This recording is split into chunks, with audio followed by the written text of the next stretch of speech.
Hello అందరికీ, ఈ వీడియోలో అయితే మా సొసైటీలో గణపతిని చూపిస్తాను. ఎవ్రీ ఇయర్ ఒక్కో థీమ్ లో పెడతారు. లాస్ట్ ఇయర్ అయితే చంద్రయాన్ థీమ్ పెట్టారు. ఈసారి అయితే కొబ్బరి చిప్పలో వినాయకుడిని చక్కగా డెకరేట్ చేసి పెట్టారు. ఆల్రెడీ చెప్పినట్టు చాలా పెద్ద సెలబ్రేషన్స్ అయితే ఈసారి ఏం లేవు. జస్ట్ చాలా సింపుల్ గా వినాయకుడిని పెట్టేసి 5 days పూజలు, హారతి ఇవన్నీ చేసి ఇక్కడ వీళ్ళ పద్ధతి ప్రకారం దెన్ 5th day రోజు అయితే ఇంకా నిమజ్జనం చేసేసాము సొసైటీలోనే. చూస్తున్నారుగా పిల్లల జోషు, అందరూ మంచిగా కార్లో కూర్చొని గట్టిగా అరుస్తున్నారు. ఇలా సొసైటీ చుట్టూ 3 rounds వేసి ఆ తర్వాత కింద సెల్లార్ లోనే నిమజ్జనానికి అయితే తీసుకొచ్చారు.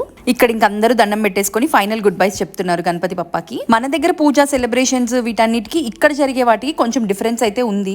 ఇక్కడ కూడా ఇంకా ఫైనల్ గా వాటర్ లో వేసే ముందు ఒకసారి హారతి ఇచ్చేసి కొబ్బరికాయ కొట్టేసి ఆ తర్వాత అయితే వాటర్ లో వేశారు. సేమ్ అలాగే ఒక పెద్ద టబ్ పెట్టేసి అందులోనే ముంచారు. ఇంకా పిల్లలందరూ కలిసి ఆ స్వామిని 3 times ముంచి తీసి మళ్ళీ ఇంకా అందులో వేసేస్తారు. ఇక్కడ వీడియో కొంచెం క్లారిటీ మిస్ అయింది పిల్లల గోలకి. ఆ రోజుకైతే డిన్నర్ అక్కడే అరేంజ్ చేశారు. చోలే, పూరి అండ్ షీరా పెట్టారు. అలా వెరీ సింపుల్ అండ్ స్వీట్ గా మా 2024 గణపతి సెలబ్రేషన్స్ అయితే కంప్లీట్ అయిపోయాయి.